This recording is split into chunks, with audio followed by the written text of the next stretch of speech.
Media Vietnam girang, timnas Indonesia berpotensi kehilangan pemain kunci di Piala AFF 2026.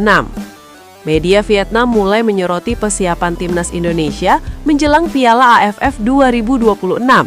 Dalam sejumlah laporan, skuad Garuda yang kini ditangani John Herdman dinilai berpotensi mengalami penurunan kekuatan cukup signifikan pada turnamen tersebut. Sorotan ini muncul setelah timnas Indonesia menjalani FIFA Series 2026 dengan menghadapi Bulgaria dan Saint Kitts and Nevis sebagai bagian dari uji coba kekuatan tim. Namun, alih-alih melihat Indonesia sebagai ancaman besar, media Vietnam justru menilai situasi tersebut sebagai peluang bagi tim mereka. Media Vietnam Soha bahkan secara terbuka menyebut bahwa timnas Indonesia berpotensi mengalami krisis pemain saat Piala AFF 2026 berlangsung. Tim nasional Vietnam menerima kabar baik berkat langkah Indonesia yang meningkatkan peluang mereka untuk mempertahankan gelar Piala AFF, tulis Soha dalam laporannya. Salah satu faktor utama yang menjadi perhatian adalah jadwal Piala AFF 2026 yang tidak termasuk dalam kalender resmi FIFA. Turnamen tersebut dijadwalkan berlangsung pada 24 Juli hingga 26 Agustus 2026. Dengan kondisi ini, klub-klub Eropa tidak memiliki kewajiban untuk melepas pemain mereka ke tim nasional. Situasi tersebut berpotensi membuat sejumlah pemain Indonesia yang berkarir di Eropa tidak dapat bergabung. Soha bahkan menilai Indonesia sebagai tim yang paling terdampak dibandingkan negara peserta lainnya.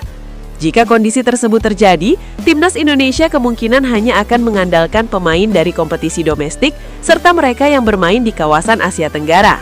Sementara itu, para pemain naturalisasi yang berkarir di Eropa berpotensi besar absen dari turnamen tersebut. Padahal saat ini Indonesia memiliki banyak pemain diaspora yang menjadi tulang punggung tim. Beberapa di antaranya seperti Emil Audero, Marten Paes, Kevin Dix, Jai Itzes, dan Calvin Verdonik yang selama ini memberikan kontribusi penting. Selain itu, terdapat pula Justin Hubner, Joey Pelupesi, Nathan Chuaon, Ole Romeni, hingga Ragnar Oratmangoen yang juga menjadi bagian penting dalam perkembangan performa timnas Indonesia. Jika para bintang tersebut tidak dapat berpartisipasi di Piala AFF 2026, kekuatan tim nasional Indonesia akan sangat berkurang. Ini akan menjadi tantangan besar karena tim tersebut menargetkan gelar juara Piala AFF pertama kalinya. Lanjut laporan Soha. Kondisi ini tentu menjadi tantangan serius bagi timnas Indonesia yang tengah mengincar gelar perdana Piala AFF. Tanpa kekuatan terbaik, kedalaman skuad asuhan John Herdman akan benar-benar diuji, terutama dalam menghadapi tim-tim kuat di kawasan Asia Tenggara. Di sisi lain, Vietnam melihat kondisi tersebut sebagai peluang besar. Absennya pemain yang berkarir di Eropa dinilai dapat mengurangi daya saing Indonesia, terutama jika kedua tim bertemu dalam fase krusial turnamen. Meski demikian, skenario tersebut masih belum pasti. PSSI masih memiliki waktu untuk mencari solusi agar beberapa pemain tetap bisa bergabung, meskipun peluangnya dinilai tidak terlalu besar. Situasi ini pun menjadi dinamika menarik yang patut dinantikan menjelang Piala AFF 2026.